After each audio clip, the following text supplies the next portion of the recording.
அலிஸ்லமுக்கு தந்து மகிழ்ந்த ஒரு குணம். ஒரு சஹாபி ஸல்லல்லாஹு அலைஹி வஸல்லம் பார்க்கறதுக்காக ரொம்ப வேகமா ஓடி வர்றாங்க. ஆசையில அப்படி வேகமா ஓடி வந்து உடம்பெல்லாம் இளக்கிது, சப்தம், மூச்சுல சப்தம் வருது, அவங்களால பேச முடியல. வந்து நிக்கிறாங்க, பேச நினைக்கிறாங்க, பேச முடியல.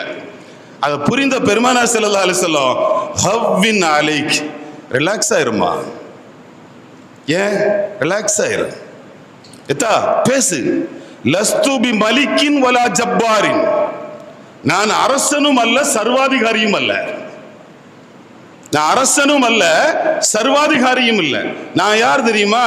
அன இப்னு இம்ரஅத்தின் மின் குரைஷின் தஅக்குலுல் கதீத, காய்ந்த கரித்துண்டுகளை, உப்பு கண்டங்களை தின்னுகிற ஒரு குறைஷி குடும்பத்தில் பிறந்த ஒரு ஏழை தாயின் மகன் நான்.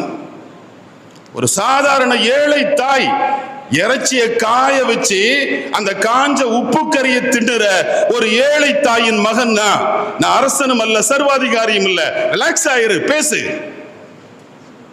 தன்னை நம்பி வந்த பிள்ளைகளுக்கு தன்னை அறிமுகப்படுத்துகிற விதங்கள் இன்றைக்கு பார்க்கிறோம் அல்லவா? தலைவர் என்றால் யார்? தலைவர் என்றால் யார்? தலைவராக ஆக நினைக்கிறவர்கள் கூட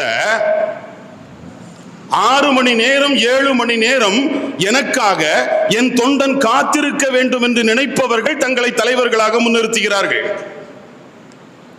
உச்சி வெயிலிலே நிற்க வேண்டும். அவன் குடித்தானா, உண்டானா, அவனுக்கு ஏதும் சிக்கலா, சிரமமா, எதுவும் தெரியாது. ஆனால் நான் குளிர்ந்த வண்டிக்கு உள்ளே அமருவேன், வருவேன். நான் வரும் வரை நீ நிற்கத்தான் வேண்டும், என்னை பார்க்கத்தான் வேண்டும். உனக்கு எது நடந்தாலும் அது எனக்கு பிரச்சனையும் இல்லை என்று நினைப்பவர்கள் தலைவர்களாக முன்னிறுத்தப்படுகிற ஒரு காலகட்டத்தில் பெருமானார் ஸல்லல்லாஹு அலைஹி வஸல்லம் பேசுறாங்க. மஸ்ஜிது நபவியில பள்ளி ஃபுல்லா ஆயிடுச்சு. கடைசியா ஒரு சஹாபி வந்தாங்க. அவங்களுக்கு உள்ள இடம் இல்லை, வெளியில நிக்கிறாங்க. உச்சி வெயில் சுள்ளுன்னு அடிக்குது.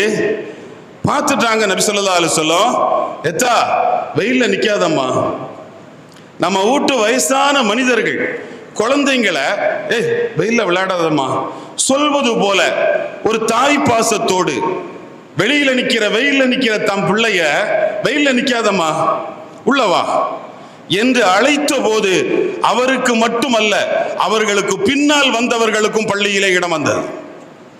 ஒரு தலைமைத்துவத்தினுடைய பண்பாடு, ஒரு தலைவர் எப்படி மக்களுக்கு மத்தியில், தொண்டர்களுக்கு மத்தியில் செயல்பட வேண்டும் என்பதற்கான முன்னுதாரணம். அந்த முன்னுதாரணத்தை